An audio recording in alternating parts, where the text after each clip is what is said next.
नमस्कार, आप देख रहे हैं वी स्टार न्यूज। मैं हूं दिवाकर विक्रम सिंह।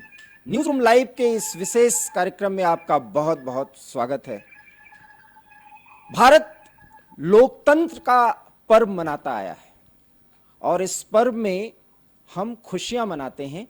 पर्व वो होता है जब हम चुनाव करते हैं और आज भारत का प्रथम नागरिक 15वां राष्ट्रपति हमें मिल जाएगा और अब से कुछ देर बाद ये स्पष्ट हो जाएगा कि द्रौपदी मुर्मू इस देश की अगली राष्ट्रपति हो रही हैं या यशवंत सिन्हा। लेकिन जो सूरत-ए-हाल और ताजा जानकारी मिल रही है वो लगभग स्पष्ट हो चुका है कि राष्ट्रपति कौन बनने जा रहा है। हम इसकी चर्चा करेंगे, लेकिन लोकतंत्र में ये कैसी विडंबना है कि एक तरफ हम पर्व मनाते हैं और दूसरी तरफ अपनी बात, अपनी आवाज सरकार तक पहुंचाने के लिए विरोध करने का एक सहारा लेते हैं और उसके लिए हम रैली करते हैं, प्रदर्शन करते हैं, धरना देते हैं। कैसी विडंबना है कि अपने नेता के लिए पूरे देश में उस पार्टी के कार्यकर्ता सड़कों पर उतरते हैं, जबकि इस देश में अगर जनता के मुद्दों की चर्चा की जाए तो एक ऑर्गेनाइज तरीके से पूरे विचारधारा के साथ किसी मुद्दे पर प्रदर्शन की दरकार होनी चाहिए और प्रदर्शन किया जाना चाहिए। लेकिन किसी कानूनी पहलू से जुड़े किसी मुद्दे पर अगर किसी से पूछताछ होती है और उसके विरोध में प्रदर्शन किया जाए तो ये कितना जायज है, इस पर भी ये सवाल आज इसी लोकतंत्र के पर्व के दिन ही उठना लाजमी है। जी हां, शहीदी दिवस भी हमारे देश में मनाया जाता है, लेकिन कोई पार्टी एक अलग तरीके से शहीदी दिवस मनाती है और उस राज्य की राजधानी में लाखों कार्यकर्ताओं के बीच में आह्वान किया जाता है सत्ता को उखाड़ फेंकने का। लोकतंत्र में यह भी जायज है, लेकिन कौन कर रहा है ये सब और किस अंदाज में, ये भी आपके लिए एक महत्वपूर्ण खबर है। खबर वो भी महत्वपूर्ण है आपके लिए जब आपको ये पता हो कि किसी राज्य की अफसरशाही और जनता से चुने हुए प्रतिनिधियों के बीच अगर कोई कशमकश चलती है तो उस कशमकश का परिणाम क्या होता है जब सीधे सीधे ये सवाल उठाए कोई मंत्री कि वो बेबस है उन अफसरों के सामने जो उनकी बात ही नहीं सुनते। लेकिन उनकी बात सुनी नहीं गई या किसी बात को ऊपर तक पहुंचाने के लिए किसी मंत्री ने एक रास्ते का अख्तियार किया और उस तरफ जाने का अंजाम क्या हुआ, उसके परिणाम क्या हुए, ये भी हम आपको बताएंगे। जी हां, उत्तर प्रदेश का वो संदर्भ है, योगी आदित्यनाथ की सरकार है और एक मंत्री के चिट्ठी के बाद उठे मुद्दे पर और बने माहौल और जो कुछ भी राजनीतिक गतिविधियां, घटनाक्रम चल रहे हैं वो भी हम आपको बताएंगे। लेकिन शुरुआत हम करते हैं आज राष्ट्रपति चुनाव के बाद जो मतगणना चल रहा है उसके सूरत-ए-हाल पर, उसके ताजा स्थिति पर। और यह अब तय हो चुका है कि द्रौपदी मुर्मू जो एक आदिवासी महिला हैं और तमाम झंझावातों के बीच संघर्ष के रास्ते पर चलते हुए, सिद्धांतों के रास्ते पर चलते हुए भारत की 15वीं राष्ट्रपति वो बनने जा रही हैं। इसमें कोई दो राय नहीं है, क्योंकि जब हम आपसे न्यूज रूम लाइव में ये चर्चा कर रहे हैं तब हम आपको बता दें कि जितने राउंड तक, अर्थात एक राउंड पूरा हो चुका है और द्रौपदी मुर्मू यशवंत सिन्हा से लगभग 65% वोटों से आगे चल रही हैं। 3,78,000 वोट द्रौपदी मुर्मू को मिल चुके हैं और 1,45,600 वोट यशवंत सिन्हा को मिल चुके हैं। ये अभी एक राउंड की बात है और जिस तरीके से ये क्रॉस वोटिंग्स हुई हैं और एनडीए का पलड़ा भारी रहा है, वो साफ हो चुका है कि द्रौपदी मुर्मू अब राष्ट्रपति बनेंगी। लेकिन कुछ ऐसी तस्वीरें जो आप हमारे स्क्रीन पर देख रहे हैं वो देखिए और एहसास करिए कि एक महिला का, वो भी एक आदिवासी महिला का, वो भी एक रिमोट एरिया का, वहां से निकली एक महिला देश की प्रथम नागरिक बनने जा रही है तो पूरा देश गौरवान्वित है। लेकिन हम आपको एक वीडियो दिखाने जा रहे हैं और एक लड़की कुछ कह रही है। जरा आप इस वीडियो को सुनिए और कुछ महसूस करिए। यह वीडियो हम आपको बता दें पहले का है, लेकिन इसका सांकेतिक महत्व जो है वो शायद राष्ट्रपति बन जाने के बाद मुर्मू जिस हैसियत के साथ देश के प्रथम नागरिक की भूमिका निभाएंगी, वो गौरव इस देश की हर एक महिला लड़की करेगी। जरा ये वीडियो आप देखिए। कम से कम आपको 2-4 कदम आने की शर्म आ रही क्या? हम इतनी दूर से आए, 2-3 किलोमीटर दूर से, वो किस काम के लिए? हमारा काम तो पूरा करो। इतना भी नहीं कर सकते तो किस काम के लिए बने हो सर? नहीं तो सर हमको कलेक्टर बना दो, हम बनने के लिए तैयार है, सबकी मांगे पूरी कर देंगे सर। आपको नहीं, आप कर नहीं पाते तो किसके लिए बनी है सरकार? जैसे कि हम भीख मांगने के लिए यहाँ आए हैं, हमारे गरीब के लिए तो कुछ व्यवस्था करो सर। हम इतने दूर से आते हैं, आदिवासी लोग पैसे कितने किराया दे के आते हैं, वो किस काम के लिए आते सर? और जब अब आप सोच रहे होंगे कि ये वीडियो हमने क्यों दिखाया। चुनाव तो राष्ट्रपति का है, मुर्मू राष्ट्रपति बनने जा रही हैं। जरा इस लड़की का वो भाव देखिए और उसका आत्मविश्वास देखिए। ये भारत की महिला है, भारत की आधी दुनिया की ये ताकत है जिसमें वो कहती है कि मुझे डीएम बना देते, मैं सब कुछ ठीक कर दूंगी। शायद आज वो भी गौरव का अनुभव कर रही होगी जब वो देख रही होगी कि उसी आधी आबादी से बहुत ही झंझावतों और परेशानियों को झेल करके एक महिला इस देश के प्रथम नागरिक बनने जा रही है।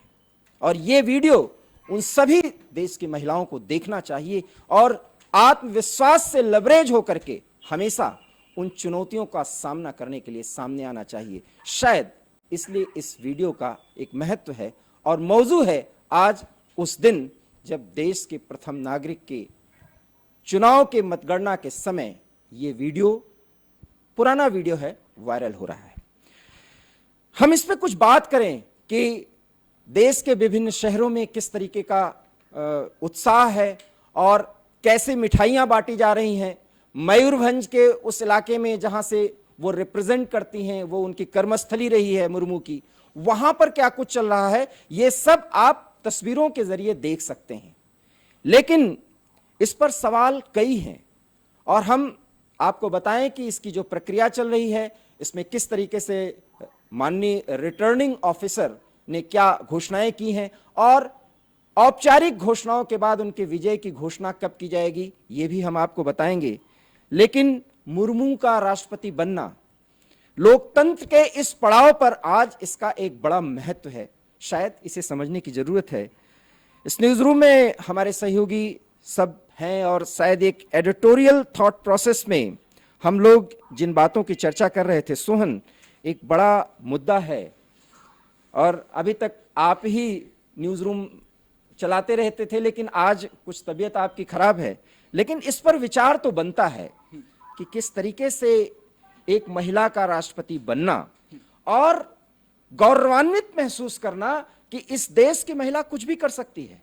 और आप देखें कि आदिवासी समुदाय से आती हैं, पूरे देश के भारत के जितने रिमोट एरिया में जो भी आदिवासी समुदाय है, आज वो खुश है, विशेष करके महिलाएं। दिवाकर जी, सबसे पहले तो आपने कहा कि आज तक आप ही न्यूज रूम करते आए थे, तो फिर मैं कहना चाहूंगा कि change is the only constant, परिवर्तन ही संसार का नियम है, इसलिए आप आज इस न्यूज रूम लाइव को कर रहे हैं। आपने द्रौपदी मुर्मू का जिक्र किया, अब कुछ देर बाद उनके नाम की घोषणा भी हो जाएगी, वो 15वीं राष्ट्रपति देश की बन जाएंगी। लेकिन द्रौपदी मुर्मू का राष्ट्रपति बनना कई मायनों में बेहद खास है। सबसे पहले भारत दुनिया का सबसे बड़ा लोकतंत्र है और उसके सबसे बड़े पद तक अगर एक आदिवासी महिला पहुंच रही है तो इसके पीछे भारत के लोकतंत्र की ताकत छिपी हुई है कि आप में अगर काबिलियत है, अगर आप चाहते हैं, अगर आप कुछ सोचते हैं तो आप वो काम कर सकते हैं। आपने आदिवासी रिमोट एरिया का जिक्र किया, आपने एक वीडियो दिखाया था मध्य प्रदेश के झाबुआ का, वो वीडियो था, वो भी आदिवासी बहुल इलाकों में से एक माना जाता है। और अगर वहां की एक लड़की प्रदर्शन कर रही है, कह रही है कि मुझे आप कलेक्टर बना दीजिए, तो वो लड़की भी आज ये वीडियो देख रही होगी कि मैं तो राष्ट्रपति भी बन सकती हूं। तो ये उम्मीद का भाव जगता है। वो उम्मीद की अगर आप आदिवासी हैं तो आप पिछड़े नहीं हैं, इसका मतलब ये नहीं होता है। सरकार की ओर से आदिवासी जो समाज है उसके विकास को लेकर के भी तमाम योजनाएं चलाई जा रही हैं।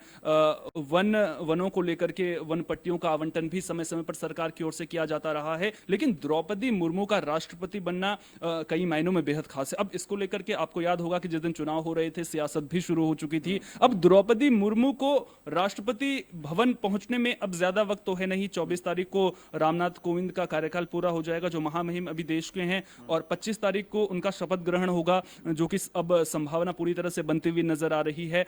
ऐसे में जिस तरह की सियासत विपक्ष की ओर से देखने को मिली है वो कहीं ना कहीं शर्मनाक है। आपको तेजस्वी यादव का एक बयान याद होगा। चलिए, आप वोट अपील कर रहे हैं, लेकिन उसका भी एक तरीका होना चाहिए। उन्होंने अपने बयान में कहा था कि हमें राष्ट्रपति भवन में एक मूर्ति नहीं चाहिए। अब जो महामहिम बनने जा रही हैं उनके लिए अब अगर आप इस तरह के शब्दों का इस्तेमाल करेंगे, पहले तो इन शब्दों से बचना चाहिए। और विपक्ष की जो डूबती सियासत है वो इन्हीं शब्दों में कहीं ना कहीं छुपी हुई है।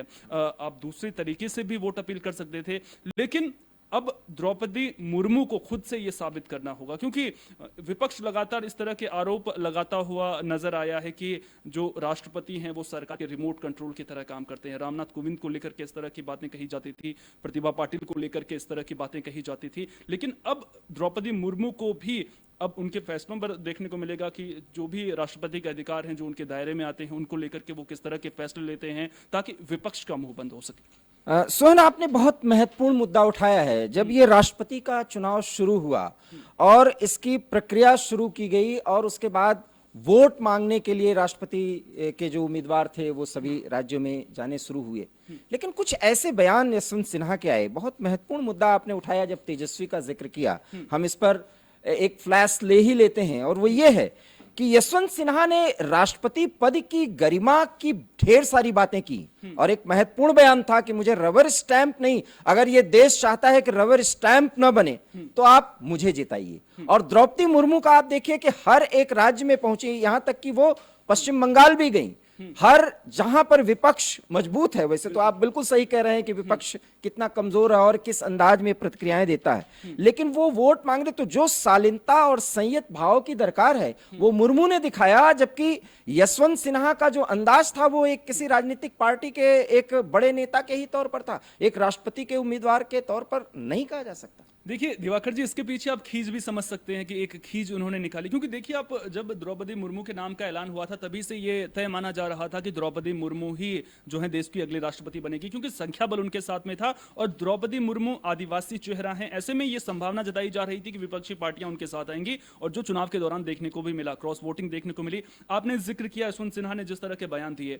अब देखिए, अगर आप राष्ट्रपति पद के उम्मीदवार हैं और आपको पता है कि आप हार रहे हैं, तो फिर कहीं ना कहीं जो सांसद हैं, विधायक हैं, जो लोग वोट डाल रहे हैं राष्ट्रपति चुनाव में, उन्हें अपनी ओर करने के लिए एक तरह से माइंड गेम खेलने की कोशिश उनके द्वारा जरूर की गई थी।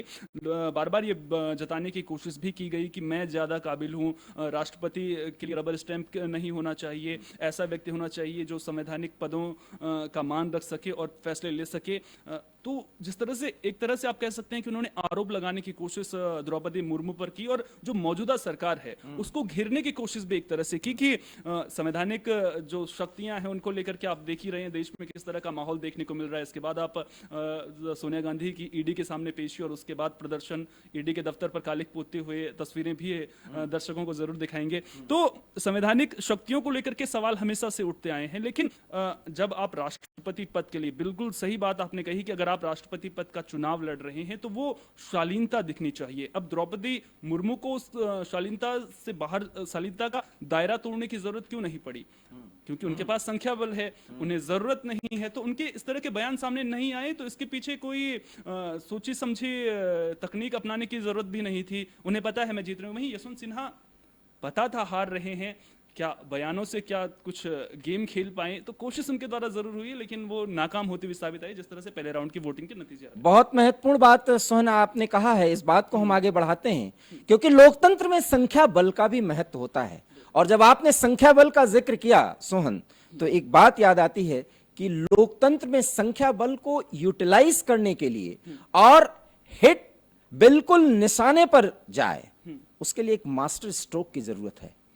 उस मास्टर स्ट्रोक का क्या प्रयोग किया है भारतीय जनता पार्टी के संदर्भ में कहें या पीएम के संदर्भ में, जब मुर्मू को राष्ट्रपति पद का उम्मीदवार बना दिया? बिल्कुल, बहुत बढ़िया सवाल आपने पूछा और मास्टर स्ट्रोक शब्द का इस्तेमाल जो आपने किया वो काबिल तारीफ है, क्योंकि ये एक मास्टर स्ट्रोक ही था। आपको याद होगा कि पहले एनडीए ने उम्मीदवार का ऐलान नहीं किया था, पहले विपक्ष की ओर से उम्मीदवार का ऐलान किया गया था। लेकिन सवाल यहाँ पर आपने मास्टर स्ट्रोक का किया, सवाल कांग्रेस को लेकर के भी खड़े होते हैं कि क्यों यशवंत सिन्हा के नाम पर सहमति जताई है, क्यों खुद फ्रंट फुट पर कांग्रेस नहीं आई है। सवाल इसके पीछे बहुत सारे छुपे हुए हैं। सबसे पहले मैं आपके मास्टर स्ट्रोक शब्द का जो आपने इस्तेमाल किया है उसका जवाब देना चाहूंगा। दरअसल जब यशवंत सिन्हा के नाम का ऐलान हुआ उससे पहले आपको याद होगा बहुत सारे दावेदार बीजेपी की ओर से माने जा रहे थे, चाहे जो केरल के राज्यपाल हैं आरिफ, उनकी बात आप कर लीजिए, नकवी का नाम सामने आ रहा था, तमिलनाडु की एक प्रसिद्ध नेता है उनका नाम सामने आ रहा था, द्रौपदी मुर्मू का नाम भी सामने आ रहा था।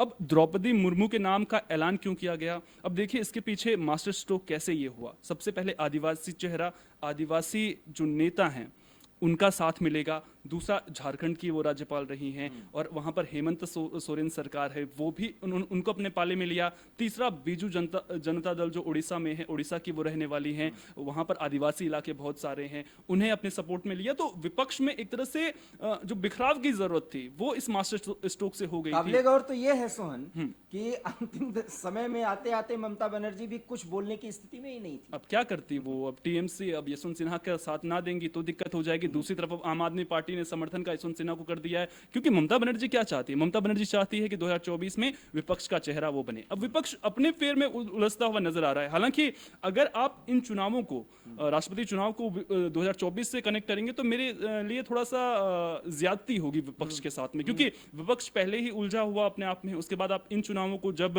द्रौपदी मुर्मू और यशवंत सिन्हा जिनका कोई मुकाबला नहीं माना जा रहा था, विपक्ष भी एकजुट नजर नहीं आया, तो इसमें विपक्षी एकजुटता का लिटमस टेस्ट मैं ऐसे नहीं मानता हूं, क्योंकि अगर विपक्षी एकजुटता का लिटमस टेस्ट सही मायनों में तब होगा जब सामने बीजेपी वर्सेस जो विपक्ष है वो मौजूद नजर आएगा, तस्वीरें इस तरह की सामने आएंगी। इस बार वो देखने को नहीं मिला है और जिस तरह से क्रॉस वोटिंग हुई है वो और किसी के लिए सवाल उठने वाला नहीं है, लेकिन कांग्रेस पार्टी को सोचना होगा। अब आप देखिए ना, दो जगहों का मैं जिक्र करना चाहूंगा। उड़ीसा के एक नेता हैं, वो नाराज थे कि उन्हें पार्टी ने प्रदेश अध्यक्ष कांग्रेस का नहीं बनाया है उड़ीसा से, तो उन्होंने क्रॉस वोटिंग की। कांग्रेस के लिए सोचना पड़ेगा। दूसरा, असम में कांग्रेस के 20 के करीब विधायकों की क्रॉस वोटिंग की खबरें सामने आ रही हैं, तो कांग्रेस पार्टी को अपने भविष्य के लिए, अब आप विपक्षी एकजुटता की बात तो हम कर रहे हैं, लेकिन कांग्रेस पार्टी के विधायक अगर क्रॉस वोटिंग कर रहे हैं तो कांग्रेस पार्टी को सोचना होगा, क्योंकि तस्वीरें तो हम लगातार जिक्र करते आए हैं, गोवा में क्या हुआ, उत्तराखंड में और छत्तीसगढ़ में जो चल रहा है। बहुत महत्वपूर्ण चर्चा सोहन ने आपको की है, क्योंकि बराबर खबरों के द्वारा हम लोग आपको बताते रहे हैं कि क्रॉस वोटिंग तक हुई है और उस मास्टर स्ट्रोक का हमने जिक्र किया जब इसी लोकतंत्र में सबके बीच में हम कोई ऐसी चाल चल देते हैं जिस पे सब मजबूर हो जाते हैं। और क्रॉस वोटिंग की स्थिति वो भी राष्ट्रपति के चुनाव में अगर हो जाना, तो ये आप मान सकते हैं कि वो माइंड गेम जो एक पार्टी के स्तर पर, एक नेता के स्तर पर लिया गया, वो एक बहुत महत्वपूर्ण पहलू है। मैं अपने सहयोगी से कहूंगा कि वो कुछ तस्वीरें दिखाएं जो विभिन्न गतिविधियां चल रही हैं चुनाव के पहले की, वो तस्वीरें भी देखें। और आप तस्वीरों के जरिए देख रहे हैं कि जब काउंटिंग की शुरुआत हुई तो किस तरीके से मतपेटियों को खोला गया और ये राष्ट्रपति भवन में, संसद में ही कक्ष संख्या 76 में, अगर मैं सही जानकारी दे रहा हूं सोहन, तो वहीं पर ये सारी गतिविधियां मतगणना की चल रही हैं और मतगणना का काम तेजी से आगे बढ़ रहा है। हो सकता है कि अगले कुछ ही समय में आपको ये शुभ सूचना देनी पड़े कि देश के प्रथम नागरिक के तौर पर और 15वें राष्ट्रपति के तौर पर मुर्मू विजयी हुई हैं। इस पर हम एक अंतिम सवाल करेंगे और उसके बाद हम लखनऊ और बंगाल की ओर रुख करेंगे। और अंतिम सवाल ये है कि मुर्मू का राष्ट्रपति चुना जाना, यशवंत सिन्हा की पराजय और यशवंत सिन्हा के द्वारा वही सवाल उठाए जाने की स्थिति जिसमें कि लोकतंत्र खतरे में है, संविधान को बचाना है, ये वो चुनौती है जब मुर्मू राष्ट्रपति बन जाने के बाद, क्योंकि वो राष्ट्रपति सबकी होंगी, क्या कुछ उन्हें करना होगा कि वो साबित करें कि वो रबर स्टैंप नहीं है। देखिए, रबर स्टैंप अगर खुद को साबित नहीं करना है तो खुद से फैसले लेना सबसे जो बड़ी बात है। और अगर आप कोई राष्ट्रपति बन रहा है, उनके लिए उनकी जिम्मेदारियां जो होती हैं, अगर आप अपने पद का, अपनी जिम्मेदारी का निर्वहन सही ढंग से कर रहे हैं तो लोकतंत्र को खतरा हो ही नहीं सकता। क्योंकि विपक्ष के द्वारा इस तरह के आरोप लगाए जाना ये पहली बार नहीं है। विपक्ष कीचड़ उछालेगा, वो सत्ता में नहीं है। जो सत्ता में है उसकी कमियां निकालने की कोशिश, क्योंकि ये सीधे तौर पर निशाना द्रौपदी मुर्मू पर नहीं था। मूर्ति जैसे शब्द का इस्तेमाल सबसे पहले तो करना नहीं चाहिए था। अगर आपको लोकतंत्र खतरे में इस तरह की बातें कहनी भी थी तो दूसरे शब्दों का इस्तेमाल किया जा सकता था। तो कुछ नहीं करना है, बस जो आपका काम है, जो आपका जिम्मेदारी है, जो आपके दायित्व हैं, उन दायित्वों का निर्वहन करना है। और सरकार का रिमोट कंट्रोल जो ठप्पा एक तरह से लगाने की कोशिश राष्ट्रपतियों पर पिछले कुछ हमने देखा है, जो शासनकाल रहा है राष्ट्रपतियों का, तो उससे अगर बचना है तो फैसले लेने की जो हिम्मत है वो दिखानी पड़ेगी। वो आने वाले दिनों में साफ भी हो पाएगा उनके फैसलों से कि किस तरह के फैसले वो ले रही हैं, उसके बाद जाहिर हो जाएगा। और लोकतंत्र को खतरा बिल्कुल भी नहीं हो सकता है। लोकतंत्र क्योंकि एक व्यक्ति तक सीमित नहीं है, लोकतंत्र का जो दायरा है वो बहुत बड़ा है। विपक्ष को ये समझना होगा और सवाल किस तरह से उठाने हैं वो सीखने की जरूरत कहीं ना कहीं है, होमवर्क करने की जरूरत है। बिल्कुल सही कहा सोहन। और आप थोड़ी आपकी तबीयत खराब है, अपना स्थान ग्रहण करिए। लेकिन इतना जरूर है कि एक बहुत महत्वपूर्ण बात सोहन ने कही है, और वो ये कि लोकतंत्र खतरे में है ही नहीं। और ये भरोसा एक पत्रकार होने के नाते नहीं, हम सभी का है,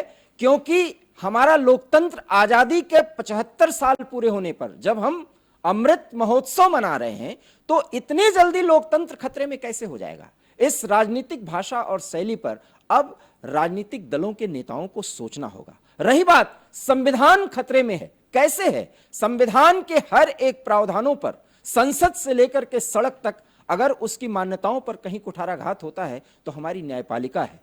और भारतीय राज व्यवस्था के हर एक पहलू में कोई किसी पर प्रभावी नहीं हो सकता। किसी की शक्तियां अगर बढ़ती हैं एक हद के दायरे पर, तो दूसरा उसको कंट्रोल करता है। यही हमारे राज व्यवस्था की खासियत है। और इसीलिए शायद बहुत भरोसे के साथ हमारे सहयोगी ने कहा कि लोकतंत्र खतरे में नहीं हो सकता। हां, खतरे की आहट अगर सुनाई दे तो हम सावधान हो जाएं। जब सत्ता पक्ष या विपक्ष अनर्गल प्रलाप के जरिए भारत की राजव्यवस्था के किसी भी एक अंग पर, किसी भी एक पहलू पर और किसी भी एक गतिविधि पर अगर अनर्गल प्रलाप के जरिए या जबरन अपने फायदे के लिए उसको स्टॉप करने की कोशिश करते हैं, तो फिर वो खतरा होगा। और उस खतरे की आहट पहचान करके हमें आवाज उठाना होगा, चाहे हम नागरिक के रूप में उठाएं, चाहे एक राजनीतिक पार्टी के कार्यकर्ता के रूप में उठाएं। हमारे साथ इस समय अनूप शुक्ला लखनऊ से जुड़े हुए हैं। अनूप जी, आपको मेरी आवाज मिल रही है? अगर आपको मेरी आवाज मिल रही है तो सवाल बहुत मौजू है। द्रौपदी मुर्मू राष्ट्रपति बनने जा रही हैं, इसमें अब कोई दो राय नहीं। पूरे उत्तर प्रदेश में जश्न का क्या माहौल है? अनूप जी, आपको मेरी आवाज मिल रही है?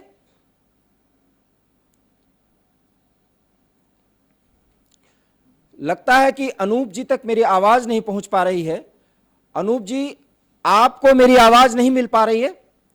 अगर अनूप जी तक मेरी आवाज नहीं पहुंच पा रही है, कुछ ही देर में हम उनसे जुड़ेंगे। कुछ कनेक्शन में प्रॉब्लम हो रही है। लेकिन इतना जरूर है कि द्रौपदी मुर्मू को क्या कुछ पुरस्कार मिले हैं और क्या उनकी राजनीतिक यात्रा रही है, जीवन यात्रा रही है, इसके बारे में हम आपको कुछ जानकारी दे रहे हैं। हम आपको बताते हैं कि किस तरीके से द्रौपदी मुर्मू संघर्ष के जरिए यहां तक पहुंची हैं। यह देखना बहुत दिलचस्प होगा, क्योंकि भारत की प्रथम नागरिक, देश की यह महिला जो जीवंत है और अपने बलबूते पर तमाम झंझावातों का सामना करते हुए यहां तक पहुंची हैं। द्रौपदी मुर्मू का जन्म 1958 में एक आदिवासी परिवार उड़ीसा राज्य के मयूरभंज इलाके में 20 जून को हुआ था। तो ये उनका बर्थ डेट है। आप ये देख सकते हैं तस्वीरों में, द्रौपदी मुर्मू के पिता का नाम बिरांची नारायण टुडू है और संथाल आदिवासी फैमिली से संबंध रखती हैं द्रौपदी मुर्मू। ये वो महत्वपूर्ण तथ्य, द्रौपदी मुर्मू के माता पिता के द्वारा इनका एडमिशन इनके इलाके में ही विद्यालय में करा दिया गया था, जहां पर इन्होंने अपनी प्रारंभिक पढ़ाई को पूरी की। इन्होंने इसको अपनी प्राथमिक शिक्षा को इन्होंने पूरा किया और ग्रेजुएशन की पढ़ाई करने के लिए द्रौपदी मुर्मू भुवनेश्वर शहर गईं, तो इन्होंने भुवनेश्वर से ग्रेजुएशन किया। ये एक महत्वपूर्ण जानकारी। भुवनेश्वर शहर में जाने के पश्चात द्रौपदी मुर्मू ने रामा देवी महिला कॉलेज में एडमिशन लिया। ये एक महत्वपूर्ण पहलू है, वो जानकारी जो हम आपको दे रहे हैं। रामा देवी महिला कॉलेज से द्रौपदी मुर्मू ने ग्रेजुएशन किया और स्नातक बनी। ग्रेजुएशन की पढ़ाई पूरी करने के पश्चात ओडिशा में बिजली डिपार्टमेंट में जूनियर असिस्टेंट के तौर पर द्रौपदी मुर्मू ने नौकरी की। तो नौकरी से उन्होंने शुरुआत की, कैरियर उनका यहां से शुरू हुआ। 1979 से लेकर के 1983 तक मुर्मू ने नौकरी की, क्योंकि जीवन यापन के लिए नौकरी जरूरी होती है। साल 1984 में रायरंगपुर में अरविंदो इंटीग्रल एजुकेशन सेंटर में द्रौपदी मुर्मू ने टीचर के तौर पर अपना एक नया करियर शुरू किया। 1997 तक द्रौपदी मुर्मू ने अरविंदो इंटीग्रेशन एजुकेशनल सेंटर में टीचर के तौर पर अपना काम किया और 1997 में रायरंगपुर जिले से पहली बार मुर्मू पार्षद चुनी गई, जिला पार्षद चुनी गई 1997 में। तो एक तरह से इनका राजनीतिक करियर की शुरुआत 1997 से होती है। जिला पार्षद के साथ ही द्रौपदी मुर्मू रायरंगपुर की उपाध्यक्ष भी बनी। और आप देखिए कि किस तरीके से एक के बाद एक वो पायदान चढ़ती चली गई और तमाम मुश्किलों का सामना भी उन्हें करना पड़ा। 2004 में द्रौपदी मुर्मू रायरंगपुर विधानसभा से विधायक बन गई। 97 के बाद 2004 में एक और उछाल, बड़े अच्छे तरीके से वो आगे बढ़ती चली गई। उड़ीसा गवर्नमेंट में राज्य मंत्री स्वतंत्र प्रभार के तौर पर मुर्मू ने 2000 से लेकर के 2004 तक ट्रांसपोर्ट और वाणिज्य डिपार्टमेंट को उन्होंने अपने उत्तरदायित्व में लिया और उस काम को उन्होंने बहुत महत्वपूर्ण तरीके से उसको आगे बढ़ाया। 2002 से लेकर 2004 तक द्रौपदी मुर्मू ने राज्य मंत्री के तौर पर पशुपालन और मत्स्य पालन डिपार्टमेंट का भी कार्यभार संभाला। ये वो जानकारी है जो आप देख रहे हैं कि उड़ीसा जो है उनकी मुख्य कर्मस्थली रही है। राजनीतिक करियर का जो डेवलपमेंट है वहां से हुआ है। 2009 तक मुर्मू बीजेपी के अनुसूचित जाति मोर्चा के राष्ट्रीय कार्यकारिणी में मेंबर रही हैं। तो आप देखिए कि किस तरीके से ओडिशा से लेकर के दिल्ली तक उनकी पकड़ और पहुंच बनती चली गई। भारतीय जनता पार्टी के एसटी मोर्चा के प्रदेश अध्यक्ष पद को द्रौपदी मुर्मू ने 2006 से लेकर 2009 तक संभाला। तो आप उनके अनुभव और उनके कार्यस्थली और कार्य क्षेत्र का डेवलपमेंट देख सकते हैं इस ग्राफिक्स के जरिए। एसटी मोर्चा के साथ ही साथ बीजेपी के राष्ट्रीय कार्यकारिणी में मेंबर के पद पर द्रौपदी मुर्मू 2013 से 2015 तक रहीं। हर एक साल में वो संगठन या किसी पद पर जो भूमिका अदा करती रही उसका ये लेखा जोखा है। 2015 में द्रौपदी मुर्मू झारखंड की राज्यपाल बनी और इस पद पर 2021 तक रही। तो एक प्राधिकृत व्यक्ति के तौर पर भी उनका अनुभव, झारखंड राज्य के बनने के पश्चात 5 साल का कार्यकाल पूरा करने वाली द्रौपदी मुर्मू पहली महिला राज्यपाल हैं। और आप देख सकते हैं कि किस तरीके से कर्मयोगी की भूमिका में रहते हुए द्रौपदी मुर्मू इस स्थान पर पहुंच रही हैं जहां, और वो उसकी पात्र भी हैं जहां आज वो पहुंच रही हैं। द्रौपदी मुर्मू को नीलकंठ पुरस्कार सर्वश्रेष्ठ विधायक के लिए 2007 में सर्वश्रेष्ठ विधायक का नीलकंठ पुरस्कार उन्हें दिया गया। ये आप देख सकते हैं कि वो किस तरीके से बहुत सक्रिय विधायक के रूप में जानी गई। ये पुरस्कार द्रौपदी मुर्मू को ओडिशा विधानसभा के द्वारा दिया गया था। तो आप इन सारे ग्राफिक्स के माध्यम से ये देख और समझ सकते हैं कि द्रौपदी मुर्मू किस तरीके से एक छोटे से पद से नौकरी की शुरुआत करते हुए 1997 से लेकर के 2021 तक की स्थिति में वो कहां से कहां पहुंच गई और अब इस देश की प्रथम नागरिक बनने जा रही हैं। और अब तो वो शब्द खत्म कर दिया गया, कहा जा सकता है कि भारत की महामहिम होने जा रही हैं। आदिवासी हैं, संघर्षों से भरी रही है जिंदगी।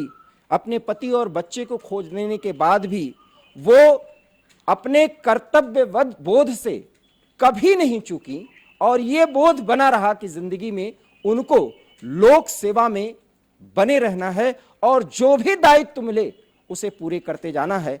ये उस भारतीय महिला के ताकत और ये सोच और उस भावधारा से जिसमें संस्कृति और सभ्यता का भी समन्वय और सम्मिश्रण है। हम ऐसा क्यों कह रहे हैं? इसलिए कि जब वो राष्ट्रपति पद के लिए एनडीए की उम्मीदवार बनाई गई तो एक साथ तो वो प्रचार कर रही थी और दूसरी तरफ भक्ति के अपने सारे वो जो तौर तरीके थे, जो उनकी सोच थी, जो उनकी मुख्य भावधारा, जो आत्मानुभूति रही है, वो शिव भक्त हैं। और शिवालय में जाकर के दर्शन करना और नंदी बाबा से कान में कह करके कुछ मांगना, वो क्या मांगती हैं हो सकता है भारत के राष्ट्रपति बनने की बात, या राष्ट्रपति बन जाने के बाद किस तरीके से उनको अपने कर्तव्य का बोध हो। और जैसा कि अभी हमारे सहयोगी बोल रहे थे कि जब वो राष्ट्रपति बने तो भारत का लोकतंत्र और मजबूत हो एक महिला राष्ट्रपति के हाथों में,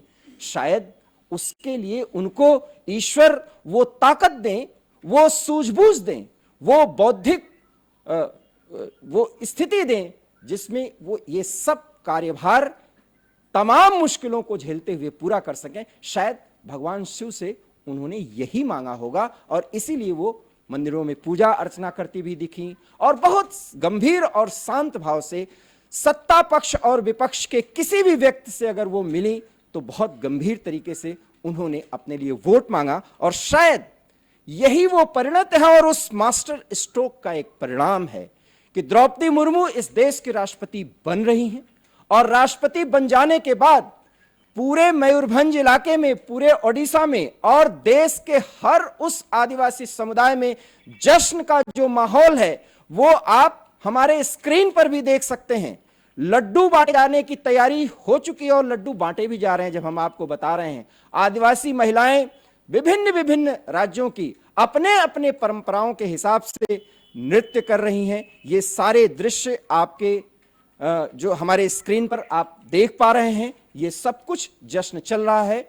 जब ये तय हो चुका है कि द्रौपदी मुर्मू यशवंत सिन्हा से भारी मतों से विजयी होने जा रही हैं और उस विजय में एक मास्टर स्ट्रोक एनडीए का, प्रधानमंत्री का, भारतीय जनता पार्टी का और उन तमाम देशवासियों को का, जिसमें वो एक उपयुक्त व्यक्ति को देश का प्रथम नागरिक बनाने जा रहे हैं, बना चुके हैं, बनना तय है और कुछ ही देर बाद ये स्पष्ट हो जाएगा कि मुर्मू देश की 15वीं राष्ट्रपति चुन ली गई हैं। कुछ ताजा अपडेट्स क्या हैं हमारे सहयोगी, इनपुट सहयोगी शोएब खान बताने जा रहे हैं। शोएब जी, जो ताजा जानकारी मिल रही है वो क्या है अभी जो आपको मिल रही है? सर, जो इनका राष्ट्रपति मुर्मू के को जो इलेक्शन चल रहा हैगा, इसमें काफ़ी इनके समर्थकों में खुशी भी है, ख़ासतौर से बीजेपी कार्यकर्ताओं में जो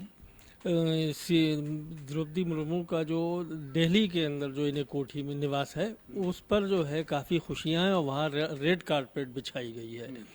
और धर्मेंद्र प्रधान है, ये लोक कलाकारों के साथ में वहाँ पहुँच गए हैं और संभावना ये भी है कि बहुत जल्द ही जो है प्रधानमंत्री भी उनके घर पे पहुंचने वाले हैं। इसका मतलब है कि मुर्मू अब दिल्ली में बहुत जल्दी ही गतिविधियां बढ़ने वाली है मुर्मू जी। देखिए, जो जिस हिसाब से वोटिंग हुई है और क्रॉस वोटिंग भी हुई है, उस हिसाब से लग रहा है कि द्रौपदी मुर्मू की जीत निश्चित तय मानी जाए। सोहन कुछ जानकारी देना चाह रहे हैं? बड़ी खबर ये आ रही है कि पहले ये माना जा रहा था कि द्रौपदी मुर्मू से प्रधानमंत्री नरेंद्र मोदी से मुलाकात दिल्ली में होगी, लेकिन अब एक बड़ी खबर ये भी आ रही है कि प्रधानमंत्री नरेंद्र मोदी द्रौपदी मुर्मू से मिलने उनके गृहनगर जा सकते हैं। गृहनगर जी, ये गृहनगर जाने की जानकारी है शोएब जी, अभी जो स्पष्ट कर रहे थे। हो सकता है दिल्ली से कुछ बदलाव हुआ हो वो। जी सर, वो द्रौपदी मुर्मू जो है इस वक्त दिल्ली में ही हैं और अपने निवास स्थान पर ही हैं। तो अभी जो संभावना ये है बताई जा रही है कि दिल्ली में ही उनके जो रेजिडेंस है, जहाँ रेड कारपेट बिछाई गई है, वहाँ पर मिलेंगे। उसके बाद में उनके गृहनगर भी जा सकते हैं। गृहनगर जाना और वहां पर पूरे उत्साह के साथ इस पर्व को मनाना, जीत का जश्न मनाना। पर्व के जश्न का जो दौर होता है उसमें सचमुच में इस बात का एहसास कराना कि पूरे देश का आदिवासी समुदाय झूम उठा है द्रौपदी मुर्मू के चुनाव जीतने के बाद, और जीतना लगभग तय हो चुका है। औपचारिक ऐलान होना है, मतगणना जारी है और बहुत भारी अंतरों से द्रौपदी मुर्मू ये चुनाव जीतने जा रही हैं। इस समय हमारे दो सहयोगी लखनऊ से अनूप शुक्ला और कोलकाता से हमारे साथ शांतनु बनर्जी जुड़े हुए हैं। सबसे पहले सवाल अनूप आपसे, उत्तर प्रदेश में भी, वैसे तो पूरे देश के आदिवासी समुदाय में विशेष उत्साह है, लेकिन लखनऊ में क्या कुछ गतिविधियां हैं और इस जीत के जश्न को किस अंदाज में सत्ता पक्ष मनाने की तैयारी कर रहा है? अनूप शुक्ला।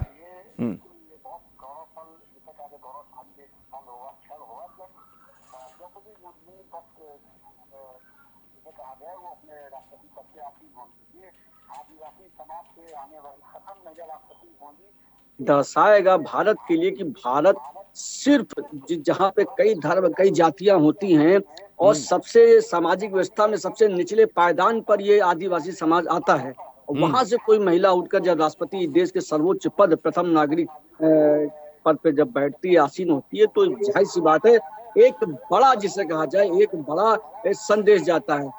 अब बात आती है लखनऊ में। देखिए लखनऊ में भी बीजेपी कार्यालय जो है वहां पे बाकायदा इसका जश्न मनाने की तैयारी शुरू हो चुकी है, क्योंकि बाकायदा बीजेपी इसको सिर्फ यूपी की बात अगर करूं तो यूपी में तो जश्न मन ही रहा, शुरू हो गया, बल्कि देश में जिसे कहा जाए बीजेपी इसको पूरे तौर पे अपने तौर पे इसे दिखाएगी। और नड्डा जो अध्यक्ष है राष्ट्रीय, उन्होंने घोषणा भी की है, बाकायदा यात्रा निकलेगी, विजय यात्रा निकलेगी हर जगह। अब आती है बात की लखनऊ में। देखिए लखनऊ में द्रौपदी मुर्मू ने दिखा दिया जब यहाँ पे आई थी, तो बाकायदा विपक्ष में कितना बिखराव हो गया वो यूपी की राजनीति में दिखाई दिया। कम से कम द्रौपदी मुर्मू के चुनाव यानी राष्ट्रपति चुनाव में यहाँ के विपक्ष की बिखराव की गाथा सामने आ गई, सामने उसकी पूरा जिसे कहा जाए चरित्र सामने दिखाई दे गया। अब दूसरी तरफ अगर मैं आऊं तो एक तरफ तो आदिवासी समाज की महिला द्रौपदी मुर्मू राष्ट्रपति पद के लिए आसीन होने जा रही, दूसरी तरफ जो हमारे दलित नेता हैं, दलित मंत्री जिसे कहा जाए दिनेश खटीक जी, वो इस समय सीएम योगी आदित्यनाथ के साथ बैठकर अपनी समस्याओं का निराकरण कर रहे हैं। साथ में कैबिनेट मंत्री उनके जो जल शक्ति मंत्री हैं स्वतंत्र देव सिंह, वो भी बैठे हुए हैं, जिन्होंने दिनेश खटीक ने एक दिन पहले जो लेकर बंद छोड़ा है उस पर बाकायदा वहां पर चर्चा हो रही है। अभी की घटना है, इसलिए मैंने आपको अभी इस बात से अवगत। चलिए इस पर हम अनूप जी आपसे बात में करेंगे। शांतनु, इधर जश्न की तैयारी है पूरे देश में, लेकिन ऐलाने जंग बंगाल में हुआ है, वो भी कोलकाता में, उस पर बाद में हम बात करेंगे। लेकिन क्या मुर्मू के जीत का कोई जश्न का माहौल पश्चिम बंगाल में आ रही है, या कोलकाता में भी कोई खुशी की लहर है, या सिर्फ इसको राजनीतिक एंगल से देखा जा रहा है? क्योंकि ममता बनर्जी तो कुछ बोल ही नहीं पाई, क्योंकि मुर्मू का जीतना लगभग तय है। शांतनु,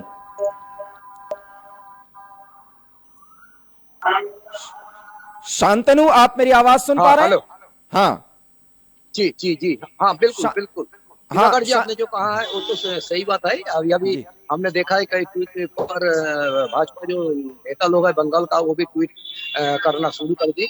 लेकिन सबसे बड़ी बात तो यही है, खुद ममता दीदी ने मतलब जब द्रौपदी मुर्मू का नाम घोषणा होने के पहले उन्होंने कुछ, ममता दीदी ने ऐसी कहा तो हम लोगों को कुछ मालूम ही नहीं है। एक महिला फिर से मतलब एक महिला मतलब एक राष्ट्रपति बनने जा रहे हैं। अगर हम ये पहले ये खबर हमको मिलते तो हम दूसरा कुछ सोच लेते थे, ऐसी कुछ आवाज उठाई खुद ममता दीदी ने। मतलब क्या सोच रहे थे, क्योंकि अभी मतलब जो विरोधी पक्ष, जो विरोधी जो दल का जो लीडर लोग थे, जैसे शरद पवार के लेकर मतलब कई भी संगठन के साथ उन्होंने जो बैठक की, लेकिन बैठक की पहले ममता दीदी को मालूम ही है नहीं कि द्रौपदी मुर्मू नाम करके कोई मतलब केंद्रीय सरकार की ओर से, भाजपा की ओर से जो मतलब राष्ट्रपति का उम्मीदवार है। लेकिन ये तो सही बात है, लेकिन साथ साथ हम लोग देखा है पश्चिम बंगाल पे मतलब जितना जो आदिवासी जो संप्रदाय का लोग है, वो लोगों ने सीधा तौर से यही बोला कि अगर देखिए अगर मतलब आदिवासी हो या हिंदू हो या मुस्लिम हो, इसमें कोई फर्क नहीं है, लेकिन कोई अच्छा इंसान अगर कोई राष्ट्रपति बने, ये सबसे बड़ी बात है। और साथ साथ मतलब ये भी मतलब उन्होंने कहा कि ये पहली बार, इसके पहले मतलब प्रतिभा पाटिल ने भी खुद मतलब राष्ट्रपति बने थे, लेकिन ये जो महिला है कि आदिवासी संप्रदाय का जो महिला है, ये देश में मतलब पहली बार हो रहा है।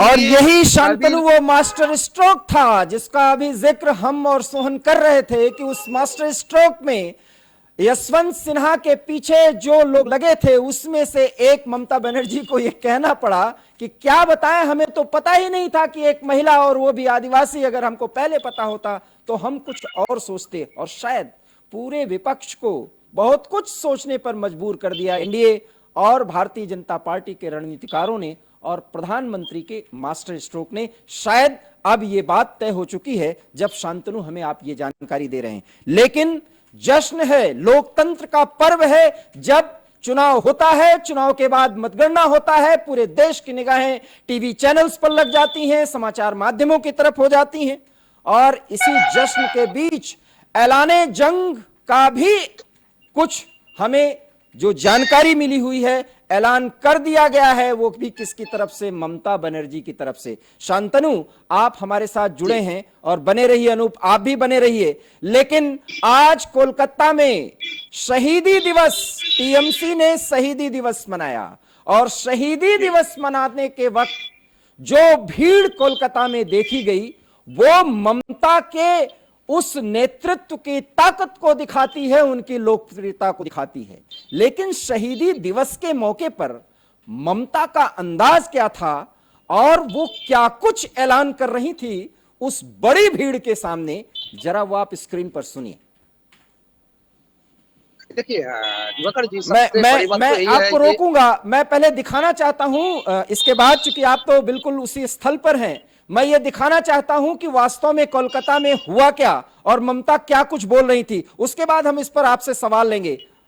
आप शांतनु बने रहिए। गांव गांव में जो वापस जाएंगे, क्या स्लोगन लेके जाएंगे? बीजेपी हटाओ, बीजेपी हटाओ, सीपीएम हटाओ। গ্যাসের দাম বাড়ছে কেন? বিজেপি জবাব দাও। পেট্রোলের দাম বাড়ছে কেন? বিজেপি জবাব দাও। রেলে লোক ছাঁটাই হচ্ছে কেন? বিজেপি জবাব দাও। কোল ইন্ডিয়া বন্ধ হচ্ছে কেন? বিজেপি জবাব দাও। এয়ার ইন্ডিয়া বন্ধ হচ্ছে কেন? বিজেপি জবাব দাও। আর্মিদের দখল করা হচ্ছে কেন? বিজেপি জবাব দাও। বেকার যুবকদের চাকরি দেওয়া হচ্ছে না কেন? বিজেপি জবাব দাও। চাকরি কারা হচ্ছে কেন? চাকরি কারা হচ্ছে কেন? চাকরি কারা হচ্ছে কেন? চাকরি কারা হচ্ছে কেন? কারো চাকরি কাটতে দেব না। চাকরি চাই, চাকরি চাই, চাকরি চাই, চাকরি চাই। এত বেকারি বাড়ছে কেন?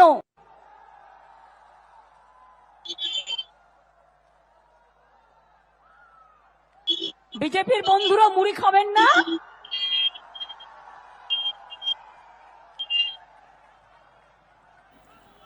মুড়িতে কত জিএসটি? ये है ममता की वो आवाज कि बीजेपी हटाओ।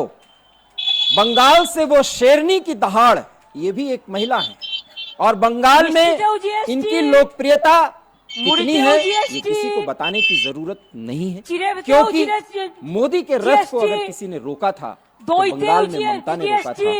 और ममता का अंदाज भी शहीदी दिवस के इस मौके पर बीजेपी हटाओ, राजनीतिक एक प्रदर्शन के जरिए और राजनीति में एक धारा के तहत ममता दीदी भी भविष्य में भारत की प्रधानमंत्री बनना चाहती हैं, और मिशन 2024 का आगाज अगर कहें यूं कि आज वो शहीदी दिवस के मौके पर इतनी भारी भीड़ के सामने कर रही हैं, और एकमात्र शहीदी दिवस का जो आदर्श वाक्य था, जो नारे में बदला उन्होंने, बीजेपी हटाओ। क्योंकि आपने ममता दीदी को सुना क्या कुछ कह रही थी, और भी बहुत कुछ उन्होंने कहा। और बीजेपी को ही हटाना है क्यों जरूरी है? क्योंकि ममता दीदी भी मानती है कि लोकतंत्र को बचाना है, संविधान को बचाना है। हालांकि ये दोनों बचे हुए हैं, खतरे में नहीं है, लेकिन राजनीति में धाराओं के हिसाब से हर एक राजनीतिज्ञ के अपने नारे होते हैं, अपने मायने होते हैं, उसकी लोकप्रियता होती है, उसकी प्रासंगिकता होती है, और उसी प्रासंगिकता के तहत आप ममता दीदी के इन समस्या क्या है इसे मायने। हमारे साथ सीधे शांतनु अभी जुड़े हुए हैं। शांतनु, ममता दीदी की हुंकार थी, पूरे देश में जश्न का माहौल है। एक तरफ एक महिला राष्ट्रपति के तौर पर, प्रथम नागरिक के तौर पर रायसीना हिल्स की शोभा बढ़ाने जा रही हैं, तो ममता दीदी भी हुंकार कर रही हैं 2024 के पहले ही कि बीजेपी को हटाना है। क्या कुछ मायने हैं इसके? जी बिल्कुल, देखिए दिवाकर जी, मैं सीधा तौर से यही मतलब कहना चाहता हूँ कि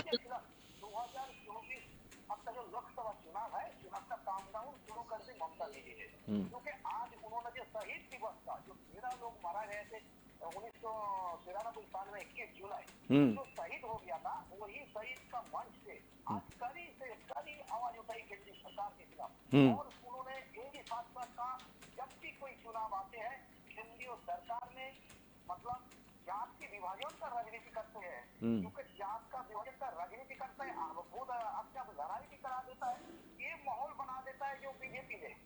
सीधा तौर से उन्होंने ये भी कहा है कि बीजेपी के किसी तरीके मतलब सिर्फ बंगाल में पूरा देश से हटाना होगा, इसीलिए उन्होंने सिर्फ ये आवाज उठाई कि बीजेपी हटाओ, मतलब पूरा देश को। और साथ साथ उन्होंने ये भी कहा, उन्होंने पूरा गारंटी के साथ कहा, आज मतलब 21 जुलाई इस मंच से उन्होंने यही आवाज उठाई कि आने वाला 2026 में कोई संख्या गरिष्ठता का कोई प्रमाण नहीं कर पाएगा भाजपा ने।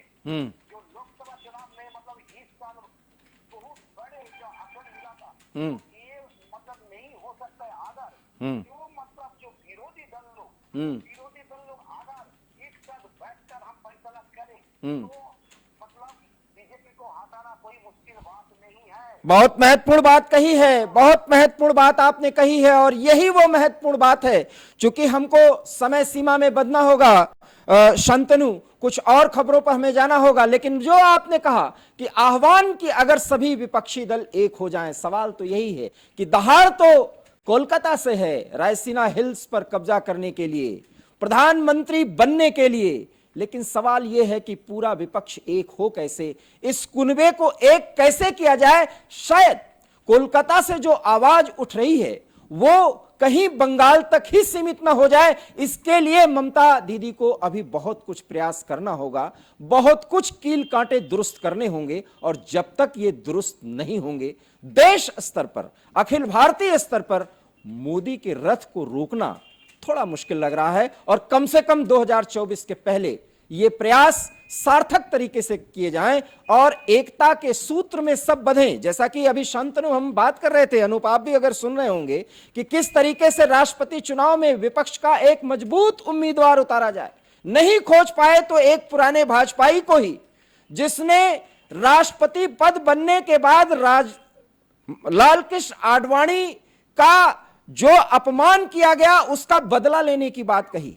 एक पुराने भाजपाई ने अगर अपनी भड़ास भी निकाली तो एक बदला लेने की बात, और वो कि लाल कृष्ण आडवाणी का जो अपमान हुआ उसका बदला लिया जाएगा। शायद इसीलिए यशवंत सिन्हा राष्ट्रपति पद पर पहुंचना चाहते थे, बनना चाहते थे, एक उम्मीदवार के तौर पर विपक्ष के एक बहुत हल्के उम्मीदवार साबित हुए। ये वही वो दौर है जिसे शायद ममता दीदी को समझ लेना होगा। इसलिए बंगाल में जिस भरोसे और विश्वास के साथ ममता दीदी ये ऐलान कर रही हैं, उस ऐलान की ताकत कोलकाता में दिख सकती है, लेकिन देश के स्तर पर दिखाने के लिए अभी बहुत कुछ मेहनत करना होगा। हम ऐसा क्यों कह रहे हैं, हम आपको जब तीसरी खबर बताएंगे तो आपको सहज पता चल जाएगा। एक तरफ ममता दीदी पूरे देश में बीजेपी को हटाओ क्योंकि ये देश सबका है और बीजेपी सिर्फ सांप्रदायिकता की राजनीति करती है, शायद वो कोलकाता से ये नारा दे रही हैं।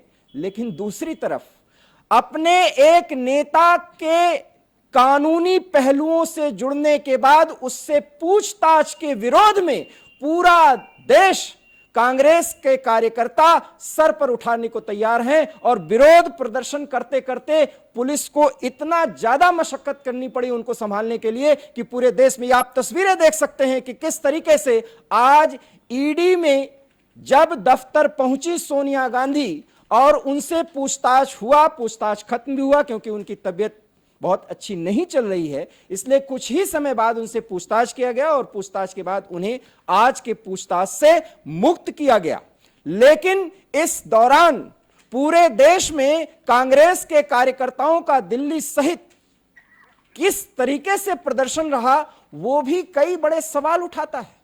आखिर में लोकतंत्र को बचाने के लिए जिस विरोध का रास्ता हम अख्तियार कर रहे हैं उसमें व्यक्ति की पूजा करेंगे या इस देश के 135 करोड़ के आवाम की चाहत के लिए इस तरह का धरना और प्रदर्शन करेंगे। जरा आप तस्वीरें देखिए, ये 6 तस्वीरें किस बात की गवाही और तस्दीक करती हैं कि सोनिया गांधी ईडी दफ्तर के लिए निकलती हैं और उसके बाद ईडी दफ्तर पहुंचती हैं और संसद से लेकर के देश के विभिन्न शहरों में किस तरीके से कांग्रेस के कार्यकर्ता विरोध प्रदर्शन करते हैं। नेता, कांग्रेस के कार्यकर्ता सिर्फ कि पूछताछ क्यों? सवाल यह है कि किसी भी कानूनी पहलू से जिसमें अगर आप वादी हो, प्रतिवादी हो, अभियुक्त हो, आरोपी हो या सिर्फ जानकारी के लिए कोई प्राधिकृत संस्था की तरफ से अगर कोई बुलावा आता है तो पूछताछ के लिए आपको जाना चाहिए, आपको कानून के साथ सहयोग करना चाहिए और ऐसा सोनिया गांधी करती भी दिखी।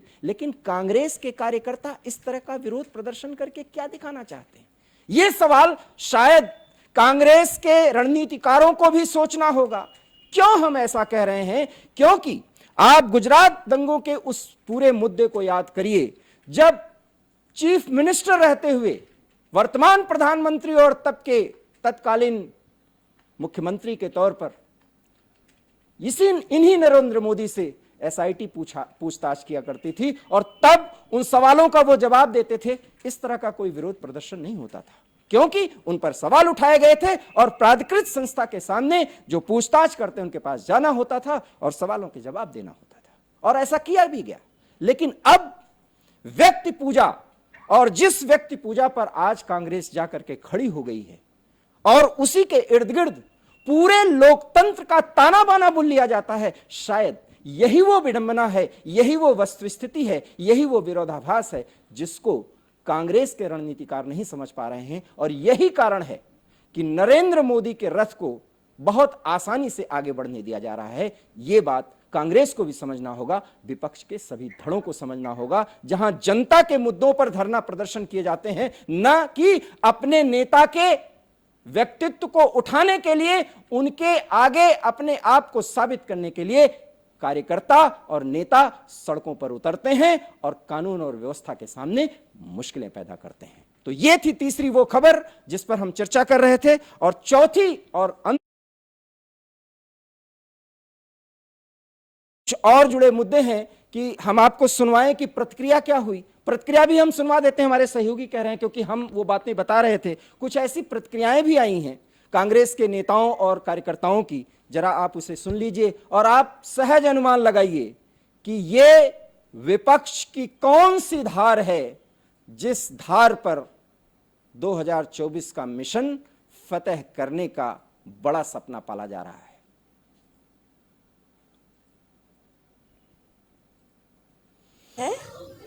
तो ऐसा हम नहीं होने देना चाहते और इसमें किसी एक व्यक्ति का या हमारी पार्टी का सवाल नहीं है, ये पूरी देश का सवाल है। इसलिए हम सत्याग्रह कर रहे हैं। आगे की मैम क्या रणनीति है? यही कि हम सत्याग्रह कर रहे हैं। आप भी स्पीकर रही हैं और आज की डेट में कांग्रेस आरोप लगाती है कि अनपार्लियामेंट्री शब्द घोषित कर दिए जा रहे हैं, कुछ भी बोलने नहीं दिया जा रहा, ना अंदर ना बाहर। ये इस पर मुझे दुख होता है क्योंकि मेरे समय में भी मैंने कई शब्दों को मिटाया था और जब से पार्लियामेंट चल रही है 1952 से, तब से जो स्पीकर रहे हैं उन्होंने कुछ न कुछ असंसदीय शब्दों को मिटाया। कभी किसी ने इसका विरोध नहीं किया, सबने उसको स्वीकार किया। जो विपक्ष की पार्टी थी उन्होंने भी स्वीकार किया। लेकिन अभी जिस तरह से ये किया गया है वो स्वीकार्य नहीं है। ईडी की हालत देखिए आप, करीब 1700 छापे डाले इन्होंने, 1700 छापे डाले और 1569 स्पेशल इन्वेस्टिगेशन इन्होंने किए हैं। 0.5% इनकी कन्विक्शन रेट है इनकी, ये इनकी स्थिति है। तंग करो, घंटों दिनों तक पूछताछ करते रहो, कई दिन तक डिमोलिश कर दो उस परिवार को भी, उसके मिलने वालों को भी, उस पार्टी को भी जिससे वो संबंधित रखता है या सिंपैथी रखता है उसको। भ्रष्टाचार कहाँ है बता दें, बड़ा सिंपल है। भ्रष्टाचार कहाँ है? किसी का पैसा किसी ने छीना, किसी का पैसा किसी ने दुरुपयोग करने के लिए लिया, किसी को धोखा दिया, वो बता दें। भाई कोई तो शिकायत करेगा कि मेरा पैसा ले लिया इन्होंने। किसका लिया है? भारतीय जनता पार्टी का लिया है क्या? भारतीय जनता पार्टी का लिया है तो सही है, भारतीय जनता पार्टी की शिकायत समझ में आती है। लेकिन भारतीय जनता पार्टी ने तो पूरी दुनिया का पैसा ले रखा है, उसका पैसा कौन लेगा? आवाम का, जनता का, कितने लोगों को ठगा है उन्होंने। तो इसलिए उनके कहने से कुछ नहीं होगा, उनको दिखाना चाहिए, कुछ सबूत बताने चाहिए। मैं इंदिरा जी की बहू हूँ और किसी से नहीं डरती। अगर किसी ने भ्रष्टाचार किया उससे पूछताछ करना जांच एजेंसियों का काम है, तो क्या गांधी परिवार के लिए कानून अलग से बने? ये हंगामा किस बात? वो टाइमिंग क्वेश्चन कर रहे हैं अनुराग जी। एक तरफ संजय राउत को क्वेश्चन किया जा रहा है, दूसरी तरफ सोनिया गांधी को क्वेश्चन किया जा रहा है। टाइमिंग का आखिरकार अगर गांधी परिवार के पास और कांग्रेस पार्टी के पास छिपाने के लिए कुछ ना हो तो हंगामा करने की जरूरत नहीं। तिलमिलाहट क्यों है, घबराहट क्यों है, छटपटाहट क्यों है? ये कहीं ना कहीं दिखाता है कि दाल में कुछ ना कुछ काला है या पूरी दाल ही काली है। तो सुना आपने विपक्ष अर्थात कांग्रेस के नेताओं का विरोध प्रदर्शन, कार्यकर्ताओं का विरोध प्रदर्शन, और विरोध के जो प्रतिक्रिया के भाव होते हैं वो विभिन्न नेताओं ने कहा। और इस भाव को हम ज्यादा अगर आपसे चर्चा करें तो बेहद मुश्किल होगा और अनर्गल भी होगा, क्योंकि ये तो आरोप और प्रत्यारोप का दौर चलता है। लेकिन आरोप और प्रत्यारोप के इस दौर में भी हमें सीमाओं को जरूर देखना चाहिए, समझना चाहिए, क्योंकि गंभीरता और संयत भाव अगर खत्म हो जाएंगे तो विपक्ष के तौर पर भी अगर कोई आपके शब्द और स्वर आगे बढ़ते हैं तो उसके मायने महत्वहीन हो जाएंगे। और ये महत्वहीन ना हो, इस पर जरूर विचार करना चाहिए विपक्ष के हर एक धड़े को, हर एक राजनीतिक पार्टी के नेता को। खैर, ये तो बात रही सत्ता पक्ष और विपक्ष की कसमकस की। और दिल्ली में एक तख्त सज रहा है और बहुत जल्दी देश के राष्ट्रपति भी अगली बन जाएंगी महिला राष्ट्रपति। और कोलकाता से ऐलाने जंग भी कर दिया गया है किसी तख्त को, किसी ताज को छीनने की।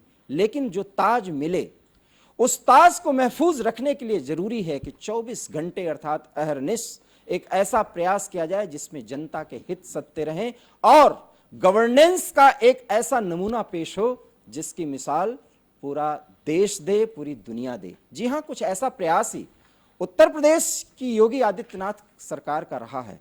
लेकिन एक लेटर बम क्या फूटा, बहुत से ऐसे सवाल उठ गए कि आखिर में इस देश के लोकतंत्र में ब्यूरोक्रेसी की भूमिका होनी क्या चाहिए, और अगर वो भूमिका एक सीमाओं को लांघ रही है तो क्या इस पर किसी सरकार के लोकप्रियता पर प्रभाव पड़ेगा क्या? जी हां, पड़ सकता है और पड़ जाता है, पड़ता हुआ दिख रहा है। लेकिन उस सारे पड़ते हुए प्रभाव को कम करने के लिए, किसी डैमेज होती हुई स्थिति को कंट्रोल करने के लिए फिलहाल लखनऊ से लेकर के दिल्ली तक बहुत कुछ किया जा रहा है, बहुत मेहनत किया जा रहा है और राजनीतिक गतिविधियां बहुत तेजी से आगे बढ़ रही हैं। हम बात कर रहे हैं योगी आदित्यनाथ सरकार की, और योगी आदित्यनाथ सरकार के एक मंत्री दिनेश खटीक के उस लेटर की जिसमें उन्होंने ये कहा था कि उनकी कोई सुनता ही नहीं क्योंकि वो एक दलित हैं, और यहां के जो अफसरान हैं अर्थात जो सीनियर आईएएस हैं, सचिव स्तर के लोग हैं, वो अफसरशाही का एक ऐसा संजाल बुन चुके हैं जिसमें मंत्रियों की, विधायकों की सुनी ही नहीं जाती। और अगर ये आरोप किसी सरकार पर लगे, किसी मुख्यमंत्री पर लगे, किसी नेतृत्व पर लगे तो निश्चित रूप से लाल फीताशाही का बोलबाला कहा जाएगा, और अगर ऐसा कहा जाएगा तो उस पर सवाल उठना चाहिए। और इसीलिए दिल्ली तलब कर लिया गया है भारतीय जनता पार्टी के कई वरिष्ठ नेताओं को, साथ ही मुख्यमंत्री, उप मुख्यमंत्री दिनेश खटीक को भी दिल्ली तलब किया गया और बहुत लोगों को दिल्ली तलब किया गया, और सब हाईकमान तक अपनी बात पहुंचा रहे हैं। कुछ मंथन चल रहा है, वो सारे मंथन के मायने क्या है, लेकिन इतना जरूर है कि जो दिनेश खटीक ये कल कह रहे थे कि उन्होंने त्याग पत्र दे दिया, अब वो कह रहे हैं वो त्याग पत्र नहीं बल्कि वो अफसरों की मनमानी पर सवाल उठा रहे थे। उधर जितिन प्रसाद भी ये कह रहे हैं कि योगी आदित्यनाथ और प्रधानमंत्री मोदी के नेतृत्व पर भरोसा है, लेकिन उन्हें भी कुछ कहना था और वो भी हाईकमान तक पहुंचे। हाईकमान तक उनकी बात पहुंची या नहीं पहुंची, लेकिन इतना जरूर है कि मुख्यमंत्री और उत्तर प्रदेश के दोनों उप मुख्यमंत्री वो सब भी हाईकमान तक अपनी बात रखेंगे। क्या कुछ बातें होंगी, क्या कुछ मंथन चल रहा है और इस मंथन के पूरे मायने क्या हैं? शोएब खान हमारे इनपुट सहयोगी, पूरे डेवलपमेंट को बताइए शोएब जी, क्योंकि बहुत देर से हम अन्य खबरों पर रहे हैं।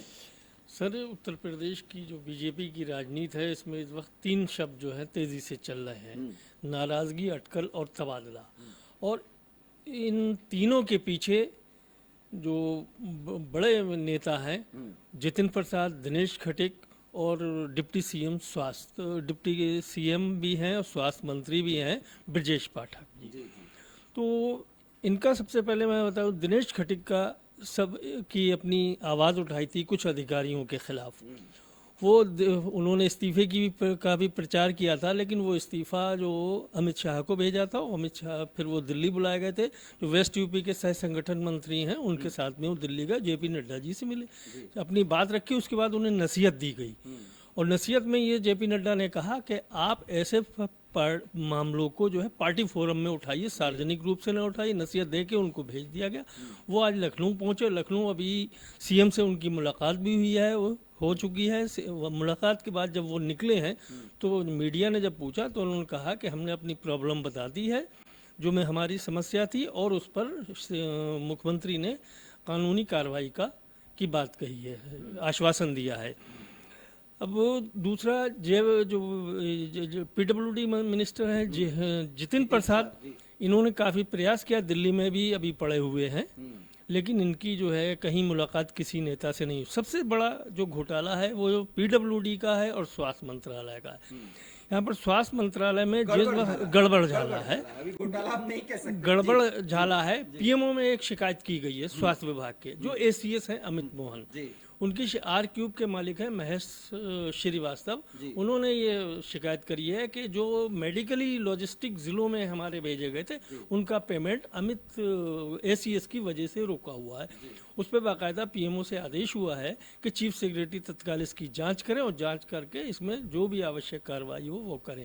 इसी अमित मोहन की बात को लेकर ही जो ट्रांसफर हुए स्वास्थ्य मंत्रालय में हुए थे, ब्रजेश पाठक ने अमित मोहन से ही जवाब भी मांगा था। और जब ये बात सीएम को पता चली तो तुरंत ही सीएम ने इस पे जांच बैठाई। इस पे ये नाराज भी चल रहे थे। तो कुल मिला के अब जो पीडब्ल्यूडी का हुआ है, उसमें आप देखिए एक जेई जो है 3 साल पहले उसकी मौत हो जाती है, हमने कल आपको बताया भी था। उसका झांसी ट्रांसफर कर दिया जाता है, जबकि वो 3 साल पहले मर चुका, लिस्ट में नाम है। एक इटावा से रामदास थे जो ललितपुर ट्रांसफ़र किए गए हैं, रामदास नाम का इटावा में कोई जेई भी नहीं मौजूद है। तो इस तरीके की बहुत सारी चीज़ें हैं। तो ये नाराज़गी वहाँ पर चल रही थी। कुल मिला के अब मामला जब हाई कमान पे पहुंचा है तो हाई कमान इसमें इन्वॉल्व हुआ है। कुछ चीज़ें डिप्टी सीएम ब्रजेश पाठक को भी तलब किया गया है, वो शायद कल या परसों पहुंच रहे हैं, और सीएम को भी कहा गया है। कहा तो ये जा रहा है सीएम के तरफ से कि वो बधाई देने के लिए जाएंगे, लेकिन ये तय है कि वो अमित शाह और जेपी नड्डा से भी मुलाकात करेंगे और इस मैटर को लेकर उनसे चर्चा भी हो। बहुत महत्वपूर्ण जानकारी हमारे सहयोगी शोएब खान ने आपको बताई है, जो ताजा सूरत-ए-हाल और जो पॉलिटिकल डेवलपमेंट है, जहां तक इस डैमेज कंट्रोल का सवाल है, क्योंकि डैमेज हुआ है, क्योंकि योगी आदित्यनाथ सरकार अपने गवर्नेंस और त्वरित निर्णय के लिए जानी जाती है। सीधे हमारे साथ अनूप शुक्ला लखनऊ से जुड़े हैं। अनूप जी, शोएब खान ने एक बहुत महत्वपूर्ण जानकारी है, दिनेश खटीक ने मुलाकात कर ली है योगी आदित्यनाथ से। कल बड़ी नाराजगी थी, आज मुलाकात के बाद कुछ बात बन गई क्या? अनूप जी देखिए दिवाकर जी बिल्कुल। इस समय मैंने जैसे पहले कहा, अनूप शुक्ला आप मुझे सुन पा रहे हैं? आवाज आ रही मेरी? लगता है अनूप जी से हमारा संपर्क। अनूप जी आप मुझे सुन पा रहे हैं? जी मैं सुन रहा हूँ। हाँ, आपकी आवाज आ रही है। अनूप जी, मेरा सवाल यही है कि शोएब खान ने ये बात और ये नई जानकारी, ताजा जानकारी दी है बिल्कुल कि मुख्यमंत्री से दिनेश खटीक की मुलाकात हुई है और मुलाकात के बाद वो निकले हैं, तो ये बोलते हुए निकले हैं कि हमने अपनी सारी प्रॉब्लम्स बता दी हैं मुख्यमंत्री को। ये एक डेवलपमेंट है। जो दिनेश खटीक कल बहुत नाराज थे, वो त्यागपत्र देते हुए दिख रहे थे, आज तो त्यागपत्र की बात बहुत दूर की हो गई। वो पूरी आस्था और विश्वास भारतीय जनता पार्टी के नेतृत्व में मुख्यमंत्री पर जताते हुए, लेकिन उनकी नाराजगी अफसरों से है और ये बाकायदा वो कहते हुए सुने गए कि हमने बता दी है मुख्यमंत्री को कि समस्या क्या है और किन समस्याओं का मुझे सामना करना पड़ा है। मायने क्या है, मतलब क्या है इन सारे डेवलपमेंट्स के? जी दिवाकर जी, लगभग अभी आधे घंटे पहले ही दिनेश खटीक बाकायदा सीएम के पास गए और साथ में जल शक्ति मंत्री उन्हीं के। अनूप जी आप बोलिए, अपनी बात रखिए। आवाज आ रही है सर? Hello hello. जी जी जी आवाज आ रही है, बोलिए। जी जी मैं आप अपनी बात रखिए अनूप जी। जी जी आवाज आ रही मेरी? लगता है कि अनूप जी से हमारा संपर्क टूट गया है, लेकिन शोएब खान ने जो जानकारी दी है और अनूप जी भी इसी जानकारी को शायद पुष्ट कर रहे थे और दोनों के बीच कम्युनिकेशन था और ये दोनों। अनूप आप मेरी आवाज सुन पा रहे हैं? जी मैं सुन पा रहा हूं मैं।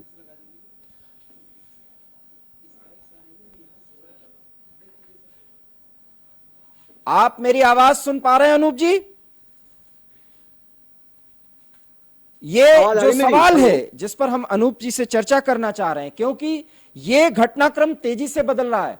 जो बात 24 घंटे पहले राजनीतिक गलियारों में एक चर्चा का विषय बन गई थी कि दिनेश खटीक नाराज हैं और ट्वीट भी कर दिया गया अखिलेश यादव की तरफ से और मायावती का तो बयान आया, फेसबुक पर उन्होंने कमेंट भी दिया, ये सारी बातें कि एक दलित के साथ क्या व्यवहार हो रहा है जबकि वो एक मंत्री पद पर बैठा हुआ है, बात यही की जा रही थी कि वो त्यागपत्र दे चुके हैं। लेकिन दिनेश खटीक 24 घंटे में ही बदल गए और उन्होंने कहा त्यागपत्र मैंने नहीं दिया है, मैंने तो अपनी नाराजगी और अपनी जो समस्या थी वो बताया है, हाईकमान तक पहुंचाया है। सवाल ये है कि इस अंदाज में जो सब कुछ किया गया वो क्या उचित था, इस पर भी चर्चा किया जाना है। इसीलिए मुख्यमंत्री योगी आदित्यनाथ और डिप्टी सीएम, दोनों डिप्टी सीएम दिल्ली आएंगे और जैसा कि शोएब खान बता रहे थे कि तीनों की बातचीत होगी। बातचीत में क्या कुछ मुद्दे उठाए जा सकते हैं ये सब हम चर्चा करेंगे। लेकिन अनूप सवाल आपसे वही कि दिनेश खटीक की मुलाकात हो चुकी है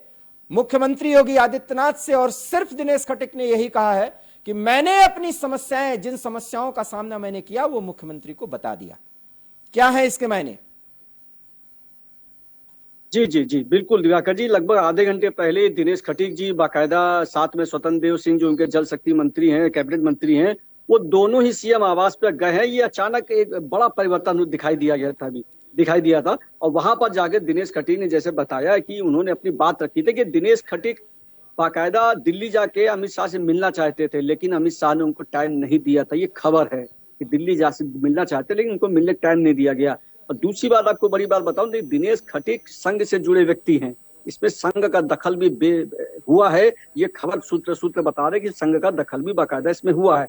अब सीएम जिस दिन भी जैसे कल दिनेश खटीक दिल्ली गए थे लेकिन उनसे कोई मुलाकात किसी ने नहीं, समय नहीं दिया गया। लेकिन कल ही रात को बाकायदा जो उनके जल शक्ति मंत्री है स्वतंत्र देव सिंह, उन्होंने देर रात मीटिंग की थी अपने सचिव के साथ में, अपने अधिकारियों के साथ में कि आखिर दिनेश खटीक ने जो सवाल उठाए थे, जो पत्र लिखे थे किसी के स्थानांतरण के लिए, जो भ्रष्टाचारी हैं, जो व्यक्ति हैं उनके स्थानांतरण की कोई पोस्टिंग के लिए बातचीत थी, वो पत्र निकाले गए और उन पत्रों का निस्तारण करने की बात भी कही अपने अधिकारियों को। ये रात की खबर है और आज सवेरे का डेवलपमेंट ये हुआ कि बाकायदा दिनेश खटीक और उनके मंत्री जल शक्ति मंत्री सीएम योगी से मिलने गए, वहां पर पहुंचे। देखिए साफ बात बिल्कुल है कि दिनेश खटीक ने अपने पत्र में कभी भी सीएम योगी के पर कोई आक्षेप नहीं लगाया, ना ही कोई आरोप लगाया। उनकी एक ही शिकायत थी कि अफसर उनकी सुनते नहीं है। जो उनके एसीएस अनिल गर्ग वो भी उनका फोन काट देते हैं, फोन पर उनके बात नहीं सुनते हैं। उनकी शिकायत इतनी थी कि उनको बैठकों में नहीं बुलाया जाता। देखिए एक बात ये कड़वा सत्य है कि जो राज्य मंत्री का पद होता है वो अगर कहा जाए कि वो किसी काम का पद होता है नहीं होता, ये सवाल इस पे हमेशा बना रहता है, क्योंकि राज्य मंत्री के पास करने के लिए कुछ होता नहीं है। ये अपने प्रतिनिधियों को संतुष्ट करने के लिए एक पद सृजित किया जाता है। तो राज्य मंत्री का पद जाहिर सी बात उसको कैबिनेट मंत्री करता है। राज्य मंत्री के पद के पास में कुछ करने को वैसे भी नहीं होता, वो चाहे कहीं पे भी हो। लेकिन फिलहाल उनको काम चाहिए, उनको बैठक को बुलाया नहीं जाता, उनकी कोई बात रखी नहीं जाती है। बस इसलिए इस बात को बाकायदा दिनेश खटीक ने आज अपनी समस्याएं उठाई। यही बात वो पहले भी कर सकते थे, अगर सीएम योगी से मिल लेते तो शायद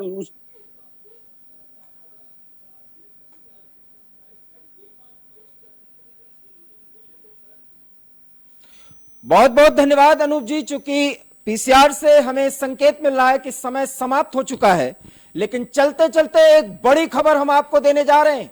और जिस विपक्षी एकता की बात हम अभी चर्चा में कर रहे थे, उसकी बानगी देखिए। टीएमसी ने ऐलान कर दिया है कि टीएमसी उपराष्ट्रपति के चुनाव में वोट नहीं करेगी। बहुत महत्वपूर्ण और एक बड़ी खबर के साथ हम ये न्यूज रूम लाइव समाप्त करने की आपसे इजाजत मांगते हैं, जिसमें ममता से कोई चर्चा ही नहीं की गई और उपराष्ट्रपति का उम्मीदवार घोषित कर दिया गया मार्गरेट अल्वा को। इससे टीएमसी नाराज है और ममता से बिना चर्चा किए हुए जो उम्मीदवारी आई है, इस पर विपक्ष की एकता के मायने जिस पर हम चर्चा कर रहे थे, सोहन, चलते चलते बात तो बनती है। आप देख सकते हैं एक बड़ी खबर के साथ। बिल्कुल, क्या मायने है इसके?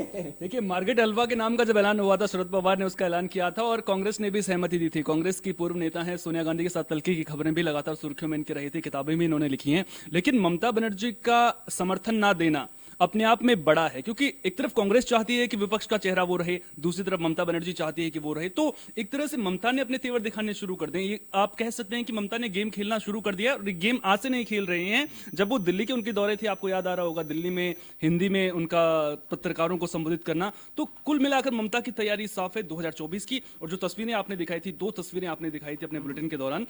एक पहली तस्वीर ईडी के भवन के सामने जगह जगह पर कांग्रेस का प्रदर्शन एक व्यक्ति के लिए, दूसरा ममता बनर्जी की सभा जिसमें 2 लाख के करीब लोग थे। 2 तस्वीरें थी।